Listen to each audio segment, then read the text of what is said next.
this is Whooper. Welcome to the Group Finder's Guide to help you learn the basics of leading a successful heroic Nexus King. For raid setup, this boss will be a standard 2-4-14 raid comp. He does have some tight DPS checks, especially early on in the season. He'll also require some pretty intense healing. The fight is single target, and you will be lusting on second intermission. To set up your arena, you're going to need to place markers like shown. The 6 markers in the middle are for Phase 3. If you're like me and hate explaining too much at one time, tell your raid not to worry about these yet. Placement does matter for these markers, so be sure they aren't too close to the boss. Otherwise, P3 will be much more difficult than it needs to be. Like shown in this image, placing these markers equally in the middle of the second ring around the boss seems to work just fine. The markers we're going to focus on right now are the circle and the triangle.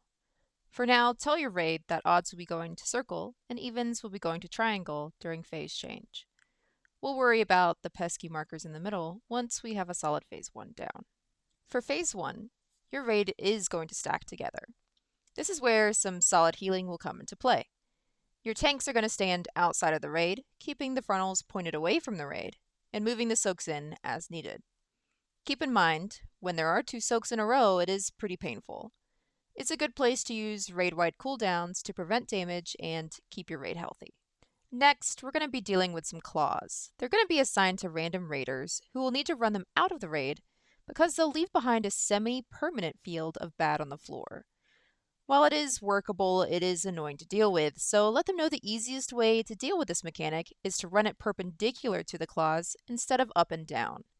This will get the claw out faster, so you don't end up with purple bat under your feet while trying to get in soaks and dodge laser beams. Speaking of laser beams, now you're going to do all of the above, but now the boss is going to be firing random breaths of death at you. This can be dangerous if they buzz over your raid, especially during a soak, because raiders will not be able to move when knocked up into the air by the soak. Keep your eyes peeled for the breath, and try to call out any that seem like they may come close to your raid, so players can move before it is on top of their heads. You're going to rinse and repeat the mechanics above until the boss phases. There are a total of 6 soaks, so players have ample opportunity to get rid of those stacks before being mind controlled. Try to keep an eye out on anyone who may have missed a soak before it's too late. If they reach intermission with stacks, they will be mind controlled and die. When he phases, he will do a small knockback. It's not something that should kill anyone unless they're literally on the edge of the arena, but it is something to keep in mind. The major call out here is telling the 4 players randomly targeted by the large circles to make sure they stay to the circle side, while the rest of the raid runs to the triangle side. They should not be stacked on top of each other or overlap, but they should loosely spread on one side, drop their puddle, then rejoin the rest of the raid on the triangle side.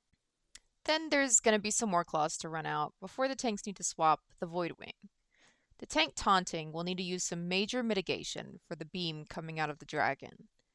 Any damage they or any other raider takes from the beams will be applied to the raid as a whole. If you have a blood DK, they can AMS the duration of the beam and prevent a ton of raid damage when this mechanic pops if used at the right time. It may take your tanks a try or two to really get the timing right because it happens a lot slower than people think it will. Telling them when to mitigate is useful for new tanks if you have a timer on the dragon beam. Oh, and let the rest of the raid know not to be in front of the dragon or else they're going to be roasted. The mirrored beams will be coming out of the circles dropped on the other side of the platform. You can see where they'll be pointing by looking at the blue beam of light coming out of the portal. It's a good call out to make if there's a particularly dangerous one pointed right at your raid, so your raiders can preemptively move out of the way. Now it's time for platforms. Remind your raiders that odds are headed to circle and evens to triangle. It's helpful to ping one side to reorient some players. Let them know to let the tank go up first, or else they're gonna get smacked by the ads waiting on them on the platform. They need to all be targeting the Titan and nothing else, other than swapping to interrupt the Nexus Prince briefly before returning to DPSing the Titan. If the Titan does not die within the enrage timer, it will wipe the raid. Consider swapping your DPS around as needed between groups until you're successfully killing both Titans within the time frame needed to progress into the next phase. This is a hard DPS check. If you are struggling here, players may need to save cooldowns for this phase. Be sure they are in single target, and I cannot stress this enough, everyone must be targeting the Titan to kill it in time. Upon returning to the main arena, players should be targeting the Voidwing. This will be a mechanic repeat with the 4 players targeted by the large circles running to spread around the circle side, while the rest of the raid stays on the triangle side. We will once again survive some beams with a tank swap and solid mitigation on the tank beam before heading into Lust phase. The entire raid will be targeting the Voidwing in the middle when Lust is activated. The more damage you get on the dragon, the less the Nexus-King will heal when he consumes it. The raid will pump into the dragon while dodging the claws around the arena. Personals are a good use here, as there's a lot of raid-wide damage going out in this phase. Help your healers out. Now, remember those markers I told you not to worry about? Well, now we have to worry about them. Welcome to the last phase of the fight. For this phase, 3 ranged players will be targeted by the first round of portals.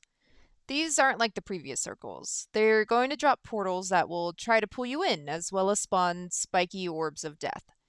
It is important players drop their portals on the markers and do not double up on a single marker.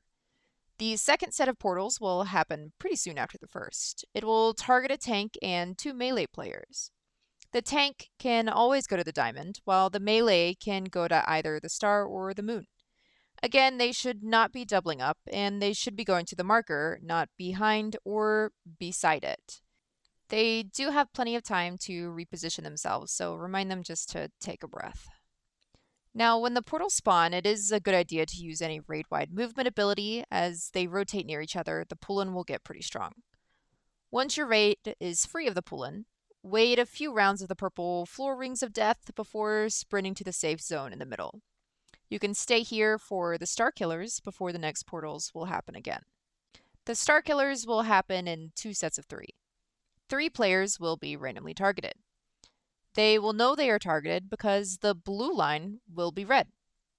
These need to be aimed at the rotating spiky balls of death. If they miss or double up on one, it will cause massive damage to the raid. This will happen twice, giving you a chance to destroy all 6 stars before the portals happen again and you rinse and repeat above until either you are dead or the boss is dead.